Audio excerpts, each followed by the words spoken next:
Interestingly, you have actually got that perspective of working with highly driven people, right? Because you work exclusively with founders, CEOs, high performers. And I'm interested in what's the biggest misconception that successful business people have about getting in shape that's actually sabotaging their results? Biggest misconception that entrepreneurs and founders have about getting in shape is always that they need to be perfect to get really good results, because they're often perfect in or they have that mindset of being perfect in their business, which is great, because they're very high performing people. They want everything to be right, and they work really, really hard at doing it, and they want all the T's crossed and the I's dots, right? So that doesn't transfer into your body. Your body just doesn't really work like that. You can't be perfect, and it absolutely paralyzes people from being remotely consistent, because they do a few weeks, something comes up, which it always does, and then they go, oh, well, I couldn't really do it, so therefore they do nothing. It's like, well, no, your best body is a sum of average weeks. It's not really, a 12-week Rocky Balboa training camp, cue the music. It doesn't work like that for a lot of the time, especially if you are a entrepreneur and founder. So that cripples people. But that's what sells, isn't it? You have to sell them the initial transformation and then hopefully change their mindset in the same way that you have to with business. You have to sell them the thing that they want, but then give them what they need. Of course, yes. It's one of the biggest obstacles that comes up in coaching, because when I'm coaching somebody, they will always do it. And the first time, you have to be in there straight away and say, no, this is how it actually works, and you're going to get weeks like this. This is how we can adjust it. And your process is not going to be linear. It's going to be a bit of a wavy line, but the average trend is going to be obviously finishing at where you want to end up. Let's give a bit of background to people listening to this, because there's so many things that we can cover in this conversation from your expertise, but I want people to know where that's come from. So for a bit of context between me and Tom, or Tom and I came to Tom about a year ago wanting to work with a trainer for the first time on my own goals, because I've always played rugby, competed in CrossFit or High Rocks, where I've gone to someone as a trainer, but it's been very specific in terms of I'm just going to follow their plan because we have to get to a sporting goal. Whereas this time it was that I wanted just to build for longevity, really, feel healthy, and show my work ethic through my body, but also not get injured, because I was constantly injured. And so we've worked together for over a year. You've worked with lots of my friends and colleagues. But where did the sort of starting point in your fitness journey start, and then how have you got to where you are now? So I've coached people for 17 years now. It's the 17th year. So I'm not one of those people who's worked in an office, not enjoyed it, and then really into the gym and then just sort of transferred halfway through. It's literally my entire life's work. So I've gradually more and more got involved with personal training over the years, and I worked for a leading transformation company in the world, and I've specialised more and more in working with people with the most demanding lifestyles possible. And when I was in that kind of environment, I also noticed that there was a bit of a gap in the fitness industry, and also for those individuals. So a lot of entrepreneurs and founders, they get kind of wrapped in bubble wrap, and they go, you're too stressed, you can't do this, you can't get pushed hard, and they end up getting no results because they're just kind of mollycoddled into a bit of a wellness retreat type of package. And there's also then, on the opposite side, the whole kind of 6-week program, you smash them up, and there was nothing that was really massively catering for how to adjust things for travel, busier work periods. There was no kind of blood work stuff, and there was just a lot of gaps, and I just felt like those people really needed those things. So that's when I created my own company just under 3 years ago now, which is delivering a one-stop shop for all that. So that's basically what's led me to where we are today, yeah. And we were talking about this earlier, so many high performers treat their business like a science and their body like a hobby. And I'd love to hear from you, or I'd love you to walk me through what changes when someone finally applies their work ethic to their fitness correctly. Well, if you're already successful in life, you've probably not realised it yet, but you've already got the skills to have a really great body. So you're not learning those from scratch. Every time you've worked late in the office to meet a specific deadline, that is discipline. The times where you've persevered dealing with a client that's maybe difficult to deliver a certain product, that's going to be resilience. There's going to be times where you probably felt like quitting in your career and just getting an easier job, and you didn't. Well, then it's obviously kind of where the motivation side kind of comes in. So there's so many parallels between being successful in business and having a great body, and a lot of people just don't realise that. So the moment people start to transfer those skills it becomes a bit of an epiphany moment for them, and then they realise that they can do it. I'm probably going to misquote it, but I'm sure it's someone like Charlie Munger or Warren Buffett who says if someone can't explain a concept very simply, they don't understand it themselves. And I feel like that's massive in the fitness industry, right? They're like, you need to do all these peptides and you need this and this and this. And actually your method is literally called the straight line method, because you make it incredibly simple for someone to get the big results. And that's why people tend to not believe when they're like, when I say to them, for example, I did this, this and this, and I was accountable to Tom for it, they're like, no, come on. There's a secret pill you're not telling me. They just don't understand. They won't believe that it can be so straight line. So how did you manage to put that across? Well, the biggest problem that entrepreneurs and founders have is they're obviously so time poor, right? They've already got so much going on. It's so demanding lifestyle anyway, loads of stress, loads of different things. So what they don't need is even more than what's necessary to do. So that's why I developed this straight line method, because it just kind of takes away all the not necessarily as important things and focus on the stuff that actually moves the needle. So it can make it as frictionless as possible, because it's always, not having things super convenient and not necessarily having the time that hold people back from committing to it. So I kind of polish all that away and then make it as easy as possible for them. But I think what you've also done quite brilliantly is you've created a business, which you should do, around your personality. Like, you've got one of my favourite senses of humour, because it's dry humour, which works so well when you're holding someone accountable who is busy and stressed and is being rewarded in their business for doing the same thing, but then in the gym think they should be doing different things and jumping from new machine to new machine. And I think that's a really, really good way of looking at it. So what I've done to prep for this podcast has been slightly different to what I would usually do, because normally I look at the research and I try and understand which angle we can take. In what we're going to do today, I've reached out to 10 of my friends who are business owners. Some of them are execs in different companies. And I know these people are specifically on fitness journeys, either started a month or two ago, because we're in the middle of Feb now, so January, or 6 months ago and are sort of halfway in. And I've got the top questions that they want answered from you. And I've also got some research from other people who've been on big podcasts who I think will be able to add to the conversation. So that's what we're going to do. Firstly, I want to tackle the calories in, calories out debate, because this is one of the fundamentals that people just say, it can't be as simple as that. And so my question, I guess, is why does this oversimplified approach fail your clients or people in general trying to get fit, especially when they're under massive business stress? Well, the overarching principle of losing fat is calories in and calories out, but it's not just that easy. There's lots of other things that we have to take into consideration. So when I'm working with, a high-performing executive, we have to look at everything that they need to be able to perform well, to be healthy, and obviously to get the kind of physical results that we want. Because if you just eat less, yes, you will lose fat. But for example, like the work that we've done with you, you've obviously increased a lot of muscle mass, you've improved your energy, your overall health and kind of well-being has improved. And that where it gets a little bit more specific, because you have to look at, things like fibre, which helps your digestive health. You have to look at kind of micronutrients of food. And like all executives and our performers complain about energy and being sick all the time and stuff like that. And that's where you need to get a little bit more specific. But on the outer surface, yes, if you eat less, you will lose fat. And people won't believe it. Although I guess what's interesting, and we'll get into this, is that you eat less, you lose fat, but normally you don't just want to lose fat. You want to build or maintain muscle as well, right? Which is where it starts to get slightly more complicated. Yeah. But you're able to simplify. One of the things you mentioned there, which I will give to you as probably up there with the best things over the last year, is that I just haven't been sick over the whole year, which is just insane. Because usually you get a cold a few times a year maybe, or you get the flu, whatever it is.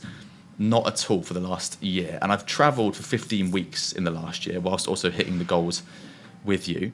And, I think business owners need to hear this, right? Because how do you iterate your approach when someone is not able to keep up a routine? They're traveling, they're going out to business dinners, whatever it might be. Like, how do you change or make the plans custom to those people? So when I start working with somebody and they have travel and these busier periods come up, the first things that I do is look at where we are in the process. So have we just started last week, or have we been doing it for a year? Because the way you treat that then becomes very different. So if somebody's just started, we're obviously looking at compounding and building the habits and actually starting to get some progress that motivates them to obviously sustain it and continue. Whereas, like for you, for example, when you travel like in the next few weeks, like you've already accumulated so much progress that is giving you a bit of flexibility, so that it can be a little bit, less training, a bit less steps, and all these types of things. So it doesn't really matter for you because you've already consolidated that flexibility. So when it comes to travel, the biggest thing that I always do is just get it in the head that they need to do something first, because if you try and tackle it when you're there, you've already failed, because it's just simply not going to happen. There's already been so many stuff on. It's and I'll end up going, you just deal with it when you get back. That's not the right mentality. A lot of people then treat business travel as like a small holiday, when it's definitely not. And if you're traveling a lot, there's a lot of holiday breaks over the course of the year, especially if somebody's paying your expenses as well for the food and the travel and things like that. So it's a very, very slippery slope there. So first thing I'll do is I will look at the location of where the person's staying. If I'm working with somebody who has control of the location in terms of the hotel that they get to pick, I'll make sure they pick one with at least a gym. Doesn't necessarily have to be an amazing one, because we want to try and make that as frictionless as possible. Depending on where they are in the training and how developed they are, we might need to look at having a certain type of gym close by, so that will then obviously dictate the location as well. But as a bare minimum, we want to be able to travel down the elevator and do something that's going to contribute towards the goals, because it's not about making loads of progress while you're away. That's the biggest misconception. It's about being able to maintain your habits, protect the investment that you've made in your health and your fitness and your nutrition and things like that, to be able to start where you left off when you get back. Because people think that you can just go away, not deal with it, and then click your fingers, you're just back into training mode. That's not how habits, discipline, routine work. It doesn't work like that. So therefore, you have to cover your bases whilst you're away and be able to at least maintain a certain percentage of kind of what you've been doing. That way, it's a much easier transition. So we'll look at the schedule after that, and we'll look at what they can realistically commit to in terms of training. What I like to do for a lot of executives is they use the mornings to train, where they would probably be hanging around the buffet breakfast. So it kind of goes hand in hand really with avoiding that as well. So I normally implement some kind of like intermittent fasting strategy, where they would eat a little bit later in the day, just because that time that they would waste overeating at breakfast can be used for the training. And then, that way, if you only eat twice a day as opposed to 3, it's twice as likely to mess it up as opposed to 3 times as likely. So it's just as simple as that to begin with. I think one of the biggest things that you taught me is that it has to be a sort of a mindset shift. I've always been into sports, so it comes relatively easy to me. My partner's also always been into sports. But last week, my sister-in-law sent us a message. She's about a month and a half into her fitness journey. Used to be into it, not so much anymore. Has gone back into it. And this is not a sister-in-law, by the way. The other one, you know. Anyway, what she said was, which I thought was a great question. What motivates you to go to the gym every day? Well, we train 6 times a week. Why 6 times a week? And I looked back over the messages that we'd replied, because I couldn't quite remember when I was preparing for this. And we actually almost mirrored what you would say, I think, or what you've taught us, which is that I don't want to be a crippled old man, and I also don't want to get ill. We didn't say, I want to look great. We did say we want better energy, that kind of thing. So I think the mentality is completely shifted to, yes, I understand the benefits of business now. You get to look cool when you go to the beach or whatever. You get to perform better in the gym or when you're doing challenges or whatever it might be. But the shift to look so far into the future and see the benefits is actually where I think the real crux of the whole thing is. Because she's just looking short term. She was saying, I'm just looking for before the summer, I want to look good. And I think the way that you've approached it is, well, that's probably great to get you started, but we need to, phase 2 or phase 3 of the straight line method is next goal. How do we keep moving it forward? So how do you help someone to change that mindset around fitness? So the way I've changed people's mindset on that is we do a deep goal setting session, and it sounds quite corny because it's that time of year. Everyone's we're goal setting and all this type of stuff, but it's very rarely done in an efficient way that actually helps a person, especially in fitness. People come in, they say, I want to look better, or I want to get in shape. They're not goals. They're just kind of loose ideas. Like your definition of being in shape and my definition of being in shape could be two different things. There's no metrics on it. So there's three things that you ultimately need to kind of factor in. You've got what it is that you actually want, how you actually get it, and why you actually want it. Everybody focuses on that one in the middle, which is how. And so how do I build my muscle? How do I lose fat? How do I get quicker at running? All this type of stuff. That bit's the easiest. You use ChatGPT for that. It's fairly standard. There's different ways to implement it, but that ain't that difficult. People don't really know what they want.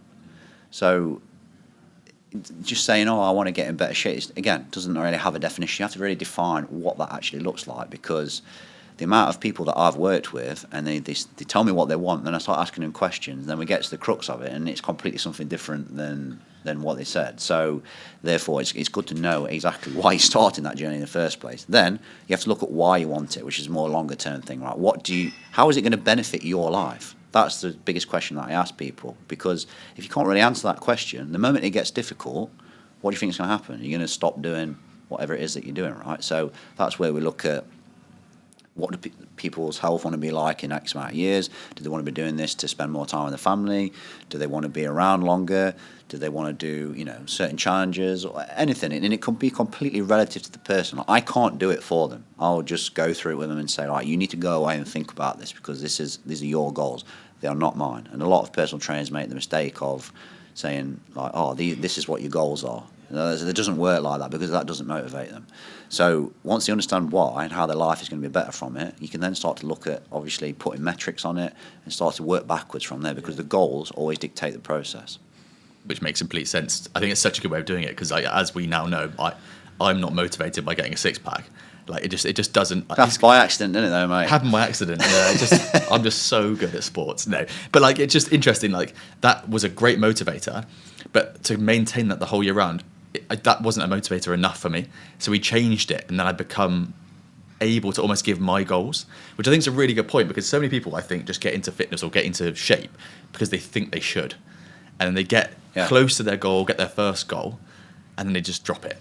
Or they never get there. They train for years and years and never happens. Yeah, the reason why a lot of people don't maintain the results that they have and they gain all the weight back is because they are thinking very, very short term. So when I say, like, why do you want this and what is the long-term vision? Well, there comes a point where you kind of get the results that you want. Then there's not normally a plan for after that. Yeah. It's just kind of like, carry on doing kind of a bit of the same of what you're doing. The fire's gone. You obviously can't sustain a lot of maybe the things that you were doing to really accelerate that process. So then you become a bit lost. People don't really know what direction it could be going. They don't know how to adjust it. They don't know how to become more flexible. So it doesn't really work. And inevitably, it kind of drops off and they start building bad habits again. They kind of end up in that middle ground or end up just kind of dropping it completely. So I have 3 phases. So the first phase is pretty obvious, the result that you want, the thing that kind of got you going in the beginning. The second phase is called learning how to live in your new body.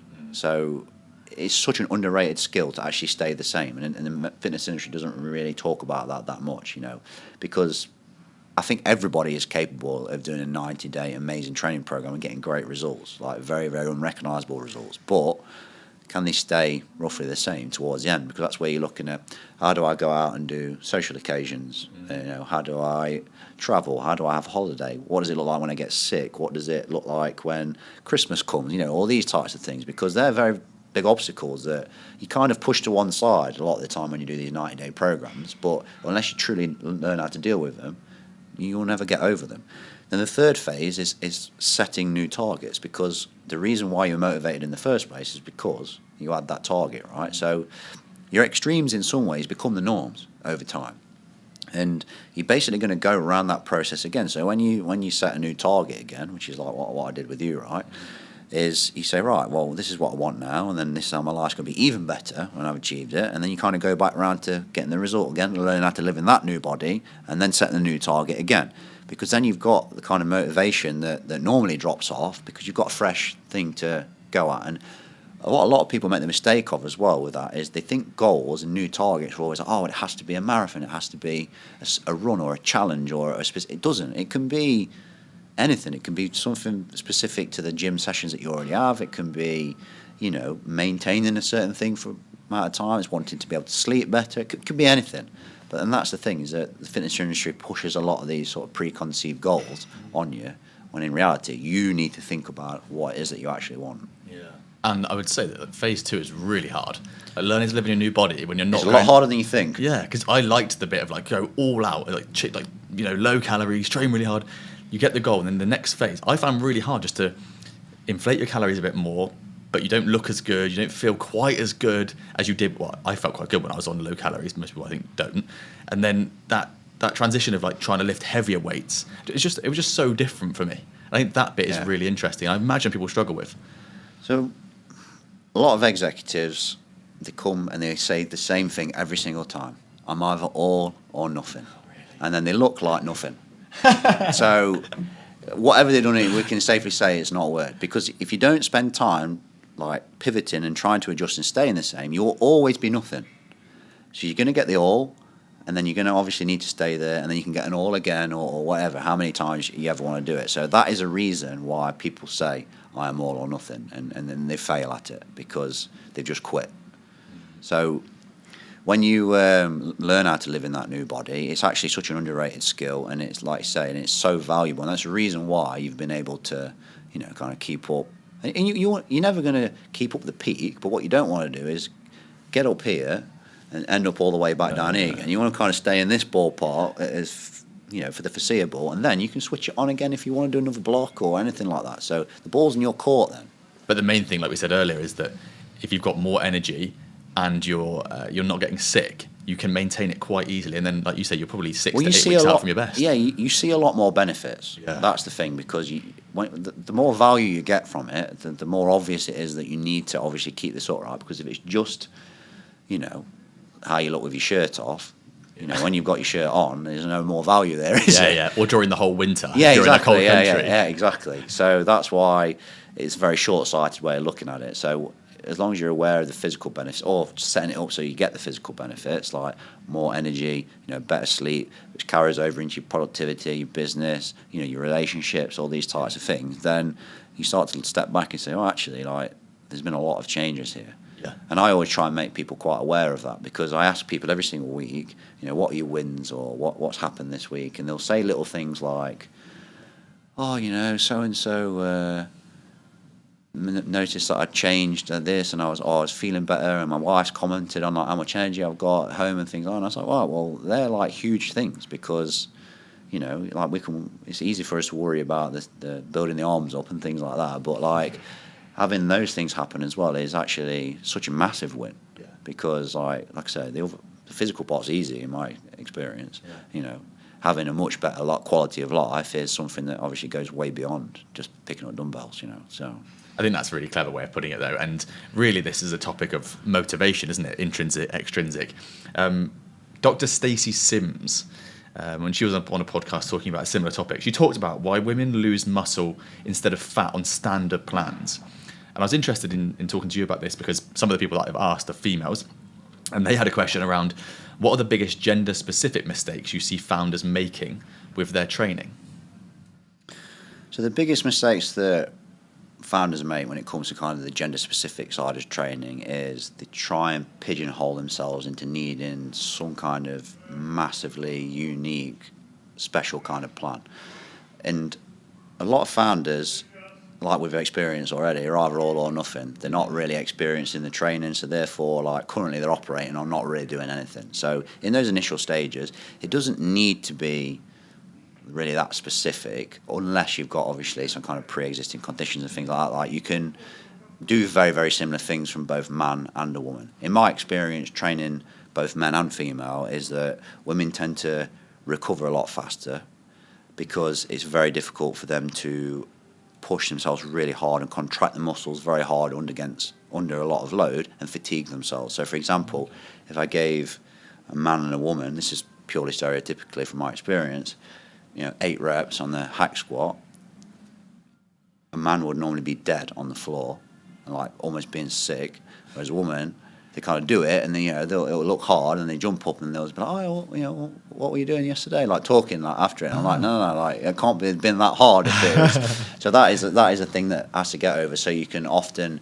have much shorter rest periods in the beginning and a little bit higher reps and stuff with the female over a man. But other than that, it largely just comes down to what they want is normally a bit different, So the actual principles kind of remain the same, As the time goes along, it becomes a bit more specific. But I think in those initial stages, you can get in very good shape doing very, very similar stuff. Interesting. What about if you look at this from a point of view of motivation again, but more sort of, I guess, laterally? How would you deal with someone who is starting to feel demotivated?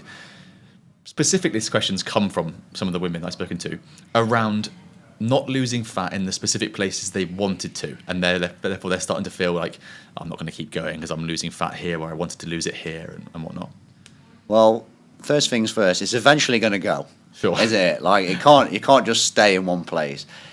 Every person who undergoes a fat loss transformation of any kind always grossly underestimates how much fat they've actually got in the first place. So, everyone says, I just want to get rid of this last bit. Like, well, there was always quite a lot there. You've just got to keep going way further than what you think. Men always grossly overestimate how much muscle mass they have. Yeah, sure. Like, every single man that I've worked with pretty much they've got this 80 kg number in their head. They want to be 80 kg and have abs. I'm like, well, if you're 80 kg and have abs, then you needed to be in pretty good shape at maybe 90 kg, and you look like you've never trained before at 89. So it doesn't really work like that. You take the lean body mass, you add obviously percentage to it, and then you can kind of go from there. You're literally talking about me though, aren't you? No. I started at 90 kilos with you, and I was like, I'm all right. Did high rocks the other day. He's laughing. He's laughing in the corner of the studio. Yeah, exactly. This is what happened. I'll show you the pictures. And I was like, I've got a couple of kilos to lose probably. You stripped 10 kilos off me. Yeah. I couldn't believe it. There's a lot more. So there's a lot more than what a lot of people immediately envisage. But at the same time is that you're only going to keep progressively getting better and closer to what it is that you want. And a lot of people focus on really small, insignificant things when it comes to fat loss. They say, I've got a little bit of loose skin here, or my bum's got a bit smaller, or my arms are small. Yeah, weird things that people come out of all the time. But when somebody rapidly changes all those things, gets all the other benefits, like those small things, they actually become so insignificant compared to the grand picture that it was actually never worth worrying about in the first place. So my greatest piece of advice to those people is you just got to kind of keep going. And what is your other option? Stop losing the fat, right? It's just, there's more there than what you thought there was. You've just got to keep going. And provided, you keep training with weights and keep pushing yourself, you're going to keep the muscle mass as a bare minimum of what you've got anyway. And then your body is your body. The shape that it is the shape that it is, But it's a very, very good challenge, I think, to try and lose weight. Lose fat. Because like you say, you learn so much about what your body does, can do, and feels. Because it goes back to stage 2, right? Living in your new body.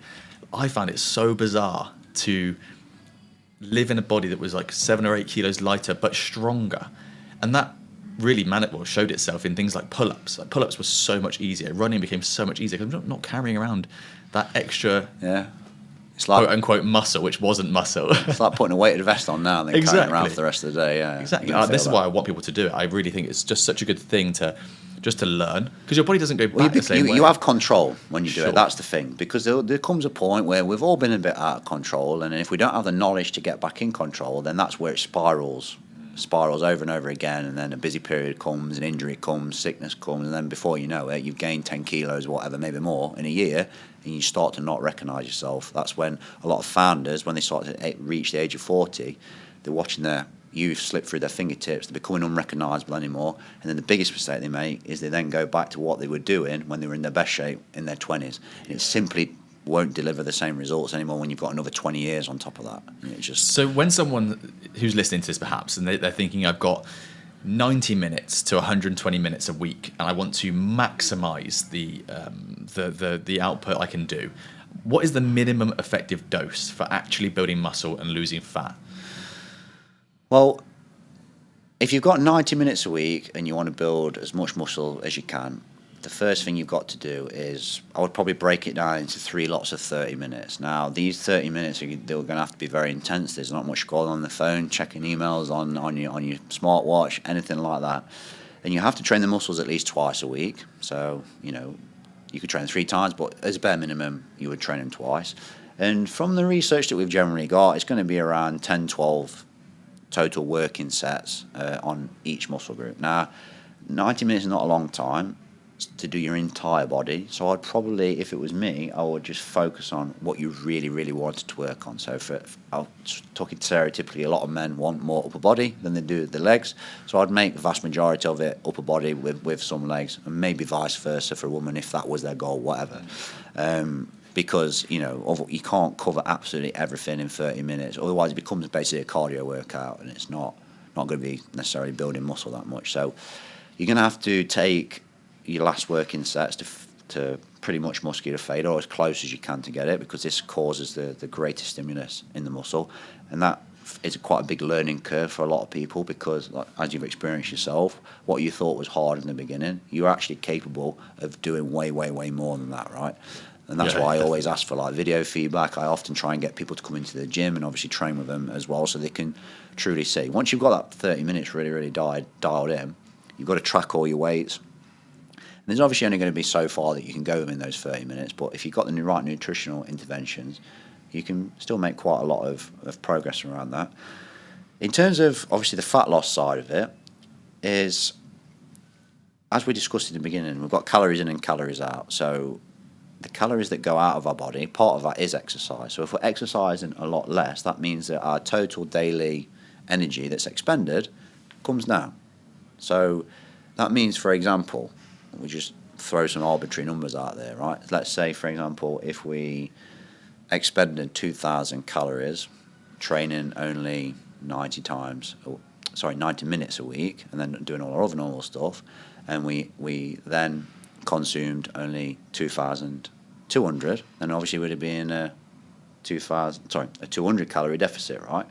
Which is not a lot for fat loss. So therefore we'd have to go probably quite a bit lower than we would if we were, exercising 6 times a week. So you would just adjust those numbers for where the energy intake and the actual energy expenditure is. So that number can move up and down. So that's interesting. So I'm interested. There's two parts to this.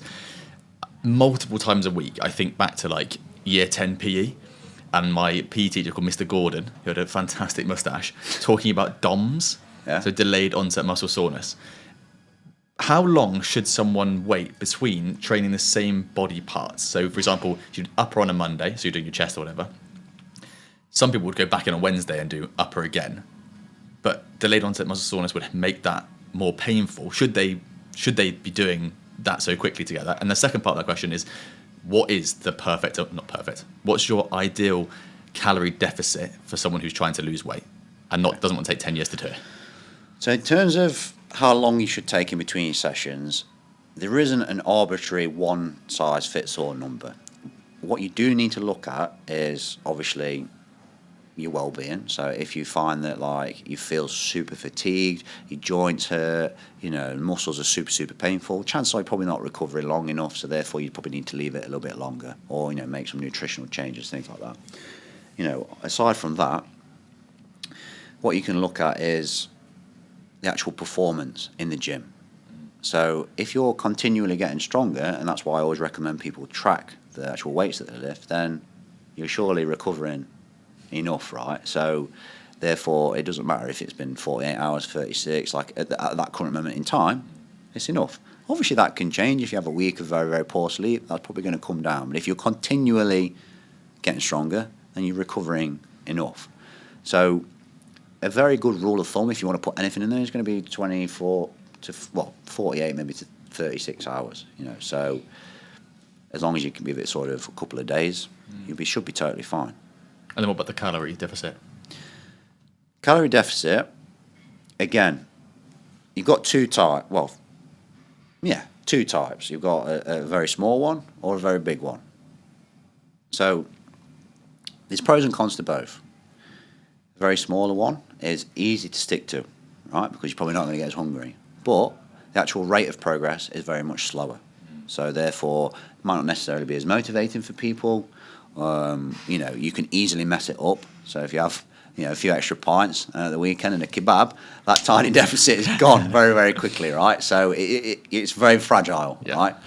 But your performance will be better as well because you've got more calories, things like that. So there's that to consider. You've got obviously a bigger deficit, which is obviously going to be a bit more difficult to actually stick to in terms of the hunger levels. Fatigue might be a little bit higher.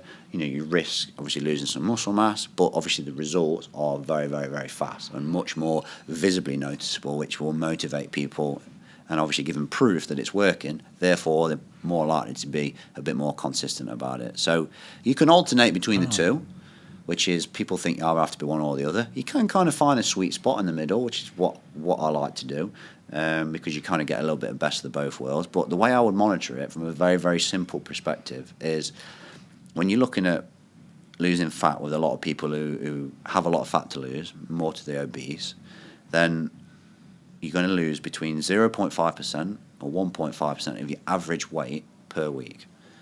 Interesting. So 0.5 is obviously conservative. That's going to be the smaller deficit. 1.5 is a more aggressive. Now, in all the time that I've coached people, shooting roughly around 0.5 to 1% delivers kind of the best of both worlds. There's not many people who can stay up at 1.5 and feel good and not complain. Yeah. And there's nothing wrong with doing short bursts of it, but it's definitely not worth trying to hang around there.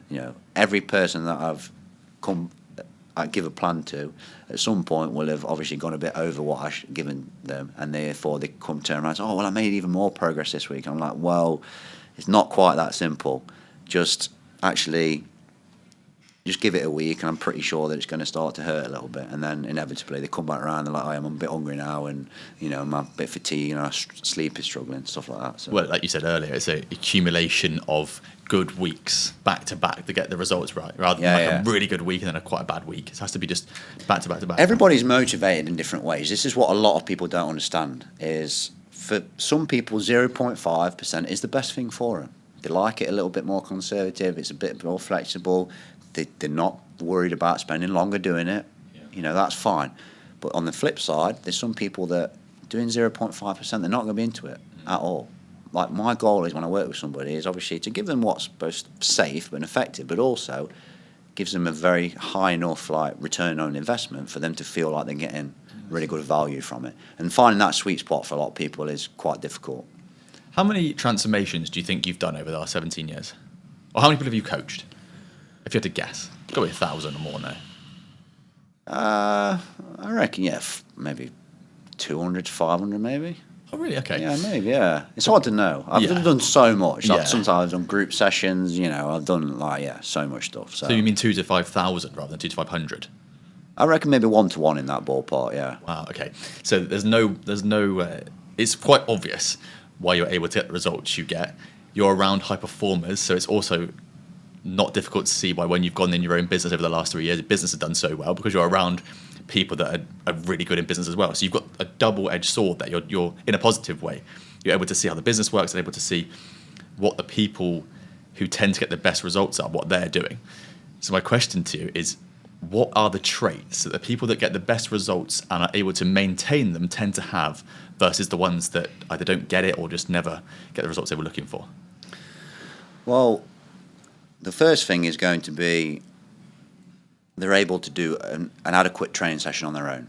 I personally train people 1-to-1 still in the gym, every single day. And I think personal training is great, obviously.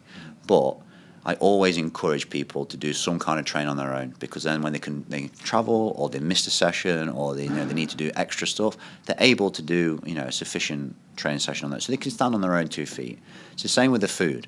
If they don't know how to prepare any food and they've always had a food service, they've got no autonomy around it. The moment they're in a restaurant or in a different place, their environment normally kind of fails them, and then they crumble. So that's going to be kind of the biggest trait that people kind of sustain the results for. So aside from that, it's having that longer term vision as well. If you're thinking very 6 and 12 weeker, things like that, then those people, they ring me up every January. They're coming back all the time, and actually I don't really work with anybody in a very, very, very short space of time like that anymore, or I at least say that's probably not really what you want.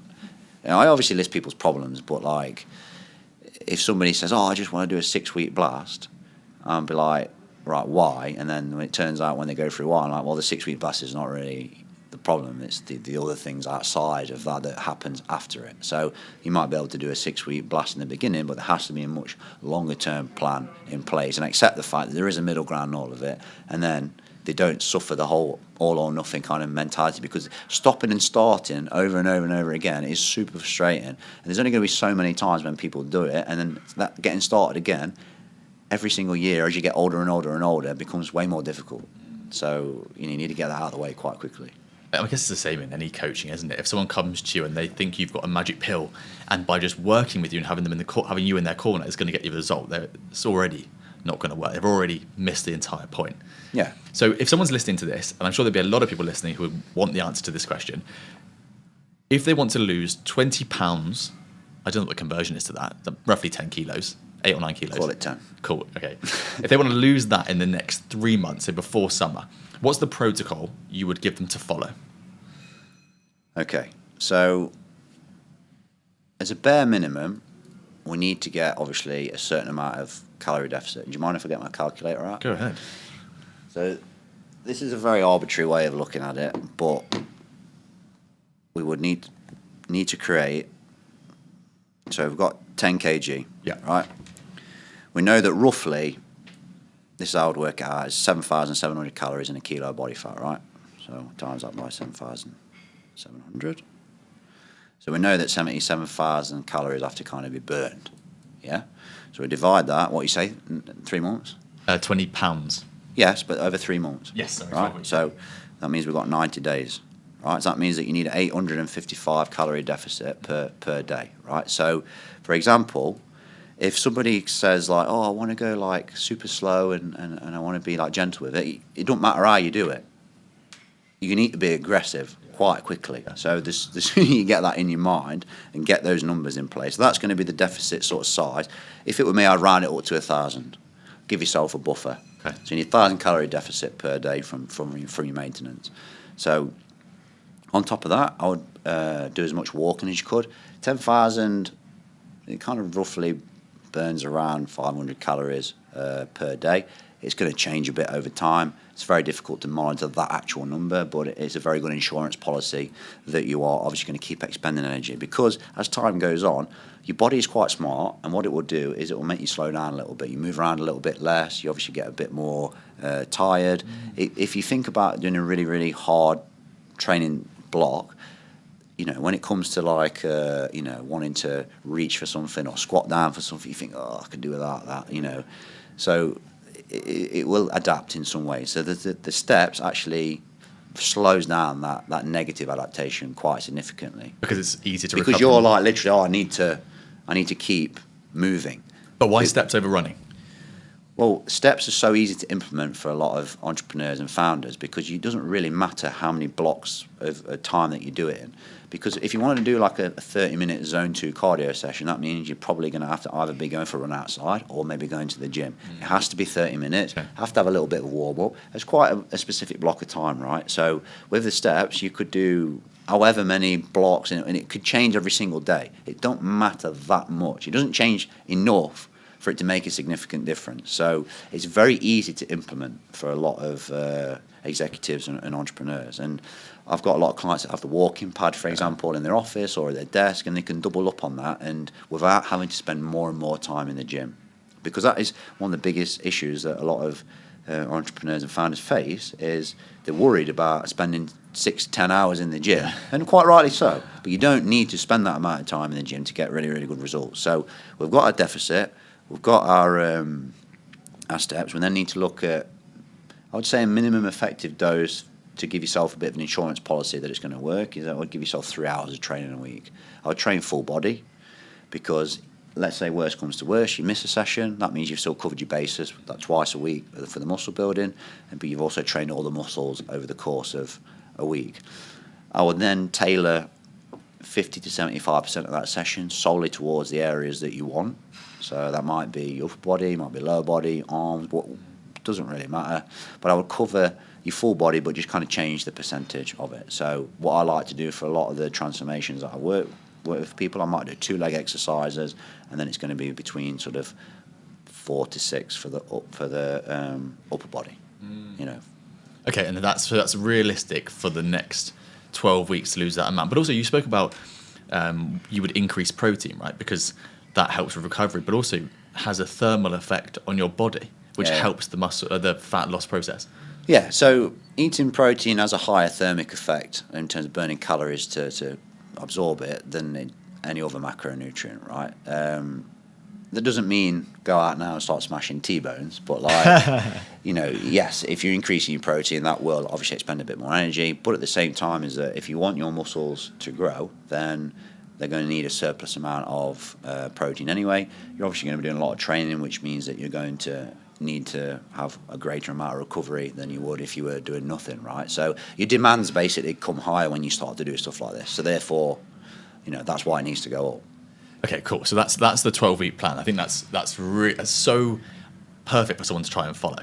The thing that I immediately think about is if you've got 1,000-calorie deficit, in the same way that people, and I'm speaking for myself here, don't realize how much excess fat they're actually carrying, I think we also don't realize how many extra calories we're eating a day. So, if you eat 2,500 calories, you're probably at 3.5. So if you're having 1,000 calories off, how do you curb the hunger pangs you're going to get inevitably from dropping that much food? Well, this is where a lot of personal trainers throw their toys out the pram and they say, "Oh, that's too aggressive." You shouldn't be doing that. Well, a lot of people that I work with make such poor choices in their food day-to-day basis anyway, that as soon as you then start to increase the quality, even though they're on less calories, they actually feel way better, way faster, because there's less processed food, there's less sugar, so there's less fluctuations in the energy, there's less oils and stuff and processed stuff. So therefore, when you look at, let's say you're going to eat 2,000 calories a day, you can make that very nutrient dense and it's going to have way more fibre in it. So therefore, they turn around straight away. They're not actually worrying about hunger that much to begin with, and their energy levels are actually greater. And I've found that a lot of the time because the choices that they're making are so poor in the beginning anyway that it has actually a much greater effect. So if they do get hungry, then normally it's going to be looking at how they are positioning the food throughout the day. I have a sort of phrase I like to use called know your danger zones, right? And what that ultimately means is there's going to be a single point throughout the vast majority of the day for every single person where they're more likely to derail their nutrition or at least suffer the most in terms of hunger, energy levels, right? For a lot of people I work with, typically it's in the evening when all the stresses of work gone. Maybe you put the kids to bed, you've had a bit of a food anyway, you want to kind of relax, and then that's when the bag of Maltesers on the side starts to look a little bit appetizing, you know what I mean? So if you position more food around that area in terms of more calories out of your total quota per day, you're going to be greater satiated, therefore you're less likely to obviously go off the rails then. So there's obviously only so far you can go with that, but if you start to look at those, and it's going to be different for every single person, then simple changes like that will actually make a much greater impact than having to be like, oh, well, I need to just eat way more. I guess a lot of it could be habit as well, couldn't it? And when I started eating just all whole foods, if you try and eat 2,500 calories of whole foods, it's a lot of food. Whereas the volume is high, right? Yeah, loads, like rice or potatoes. If you compare that to like a bag of crisps, it's like the same amount of calories, but you get an entire comparison? plate. Yeah, you get a whole plate. It's absolutely wild. And then I guess it's just habits. I'm quite lucky because I don't have a sweet tooth really. I'd rather have a baguette. Yeah, I mean you can include that type of stuff in. Like I'll give you an example. My brother lost 35 kilos. Wow. Right, and I said to him in the beginning, because I know his nickname's Charlie in the Chocolate Factory, right? Because he likes chocolate, and I just said, look, can you have some sweet stuff and then it not trigger you into eating a lot? And he said, yeah. I said, okay, so make 500 calories of your total daily amount that we agreed of whatever you want. Chocolate, it looked like he was sponsored by Hershey's, Nestle, that throughout the entire process. And he lost 35 kilos and he consumed that type of stuff every single day. Because we still obviously control the energy in and the energy out, but we made sure that I guess you could call it an 80-20 rule. 20% of it was, not so great, whatever you want to call it. And then 80% was all the obvious type of food that you would consume. So if you have that type of balance in there, you can very easily include some stuff that you really like and then still get pretty good results. You're still within that buffer, aren't you? Exactly. So there's the two questions here that were the most popular questions from people who wanted it answered when I asked them about talking to you. The first one was, and I'll give them to you at the same time. The first one was, why is alcohol so bad for fat loss? And the second one was, what do I do if my partner isn't supporting me on my transformational journey? Okay. So alcohol in relation to fat loss, the biggest impact is not the alcohol itself, I don't think. Obviously, it's not great, and we can go into the deeper mechanisms of, why that is, but the biggest problem is the knock-on effect that it has for a lot of people. First thing that happens is, we've all had a bit of an hangover. We're not the most active that next day. We probably craving more saltier foods, we're dehydrated. When you do drink quite a lot of alcohol as well, your inhibitions obviously become less, so you make poorer decisions, so you're more likely to be on that, getting that 3 a.m. kebab, all these types of things. So it's more of a domino effect on the habits that you have around fat loss as well. And obviously, if you go and drink 10 pints, that's obviously, well over 2,000-3,000 calories. And it's much easier to do that than it is just to eat it, right? And if you've had a meal as well, and then that, it doesn't matter how many steps or whatever you do the next day, you cannot out-train that, right? So it's more of the knock-on effect. And, it disrupts your sleep as well. It disrupts your digestion, your energy levels, your performance. If you're going to do some exercise anyway, will be way worse. And then, we've all trained with a bit of an hangover, and it is not fun. We all know that. So once you've done that once, the next time you think, no way I'm doing that again. It's terrible, yeah. So unless you're really, really disciplined on yourself, then I would say, it would be much easier just to not drink that much than it would be to do the horrible gym session the day after to kind of punish yourself back into good habits. But so that is the biggest thing, really. Okay, perfect. And then what about the non-supportive partner, the person that's not unsupportive but just isn't helping you or leaning into what you need to do in terms of diet, training, new goals? Support networks are crucial for achieving any goal, not just fat loss. So I've worked with quite a lot of people, and they've turned around and told me that they've never told their other half that they're actually doing this, right? And I've been like, well, that's possibly the worst thing you could have done. And I was like, we'll use the stereotypical husband and wife setup, whereas imagine a husband starts all of a sudden training, changing his food, buying a few little cheeky tight T-shirts. What do you think the wife's going to think? She's going to hate that straight away. She's going to think there's up to no good straight away. So you need to set yourself up for success by having that conversation in the first place with your significant other or whoever's involved in the situation, because you need to make them aware of why you're doing it and also how it impacts them. Because all that happens is one person starts being at the gym more, starts changing the food more, maybe going out a bit less, and it just becomes less and less of the stuff that they did together before. So therefore, inevitably that person's going to be like, well, why are you doing this? Of course I'm not enjoying it. But it's about, looking at that bigger vision and how it's going to impact them. So, for example, in a stereotypical family setup where you've got kids and stuff like that, well, the husband's he needs to obviously explain to the wife that he wants to be able to do X, Y, and Z with the kids, and wants to be around for longer, and wants greater health, and wants to obviously feel good, in their own body. And also from a woman's perspective, it's very common that they don't necessarily feel that attractive in front of their partner anymore. There's all these deep emotional drivers, and when they start to have those conversations together, then that's when the person gets it, and they become part of it. Then it's because initially it's two separate things. I'm doing my thing, you're doing your thing. You're either in it or out. It don't work like that.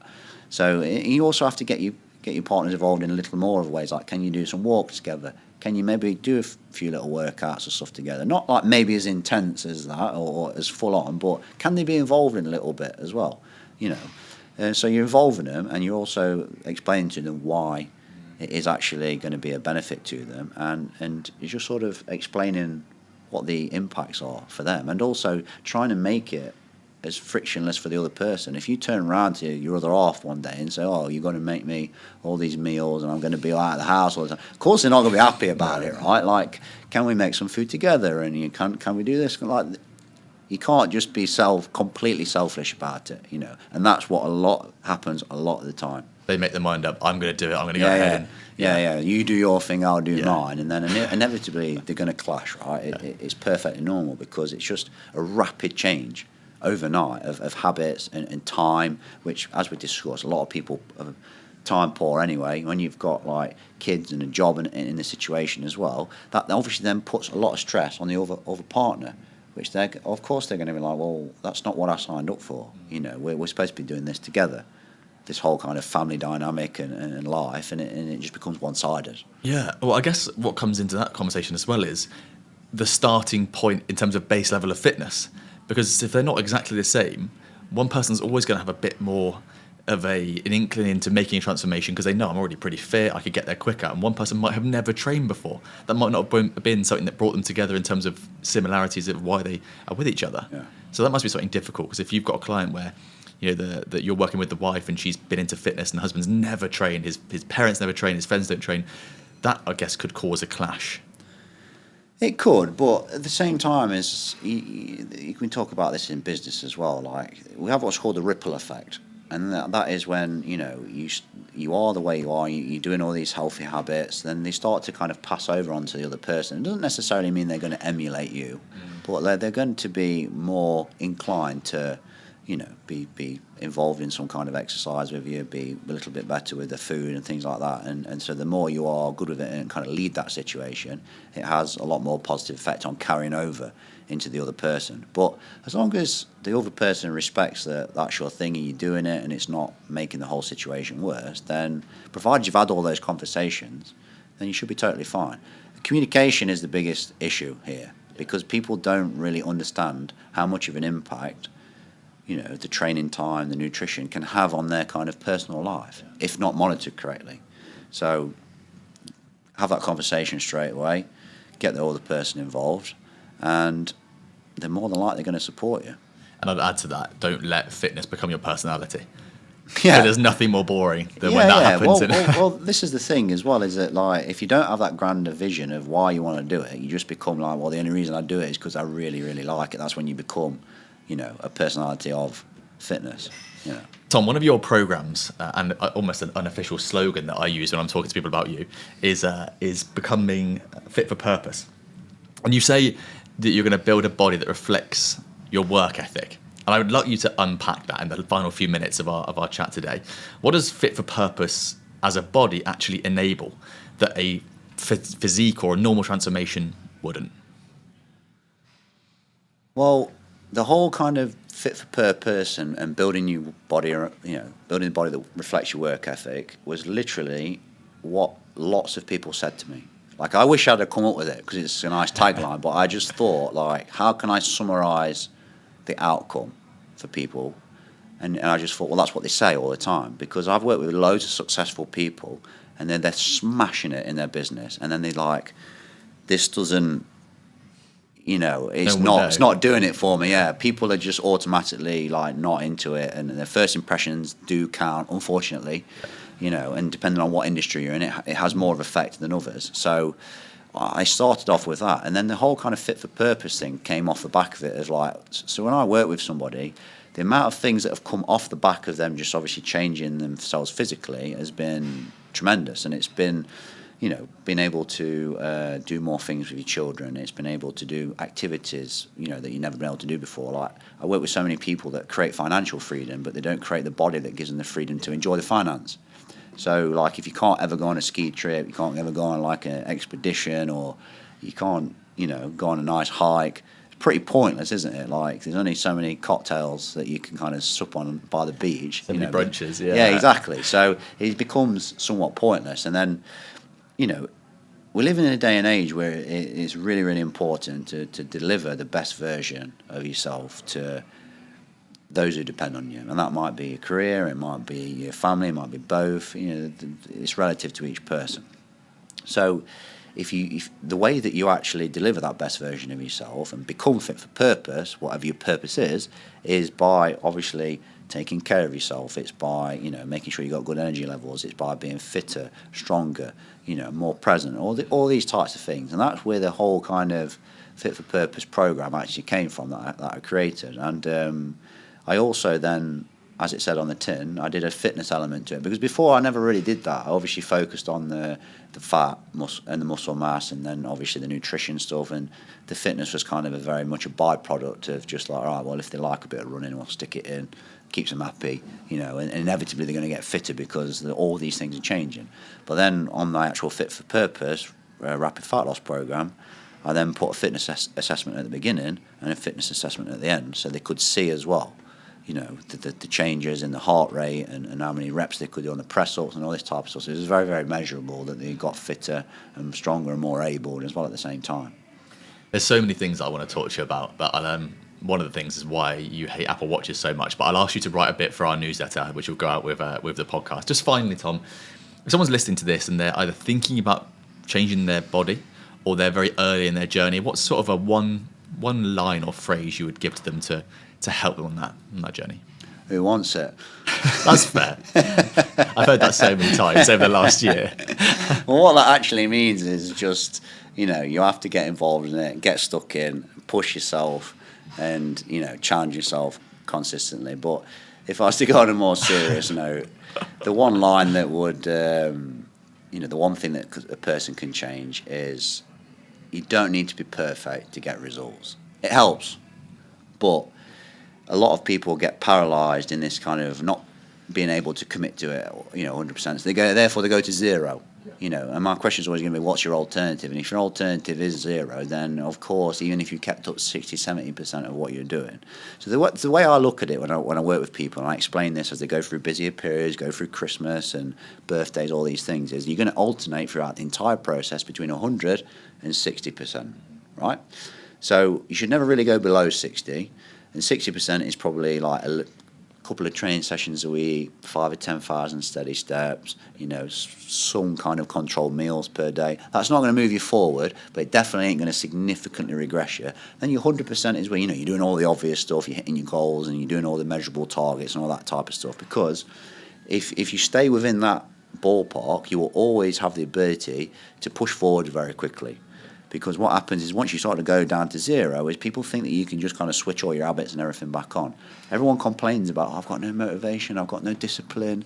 Well, if you do nothing, then it goes down. And when I work with somebody and they do all these things, I'm just always on at them to protect that investment, because they've spent so long trying to build those things. You cannot afford to just be like, I'll pick it up in a few weeks. It don't work like that. That's why you need coaching in the first place. So I always push them to cover the bases a little bit, and then that way you can start. So you don't need to be perfect. Well, Tom, I couldn't speak highly enough of the transformation that I've been through with you. If someone's listening to this and they want to work with you or just find out more about you, where's the best place to go?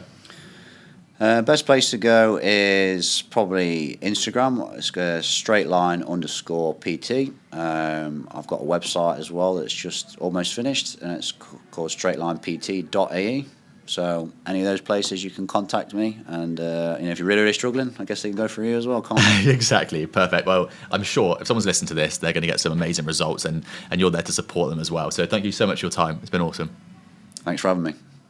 I want to take a second to speak about our sponsor, Pith and Stem, who we are thrilled to have on this journey with us. As someone who is always looking for ways to improve my healthy hustle, Pith and Stem's drop-top desk stood out to me as the best full work-from-home solution on the market. The world of work from home is changing, and a laptop or screen perched on your lap or dining room table isn't enough anymore. It's imperative that we have a solution at home that matches our productivity station that we can have in our office. But of course, homes weren't made to be worked in, and not all of us want a dedicated study. That's why I'm so happy that Pith and Stem created this perfect solution. They designed this desk with both the needs of the professional and their home in mind. It's perfect because it allows me to have a full productivity station that suits my needs and helps me get the most out of every minute that I spend at it, not only so I work comfortably, but that I actually enjoy it. And the best thing about Drop-Top, I can close and lock it at the end of the day to keep work and home separate. And it looks awesome on the wall. You can get your Drop-Top desk anywhere in the world from pithandstem.com, or just Google Drop-Top and you'll find it pretty quickly.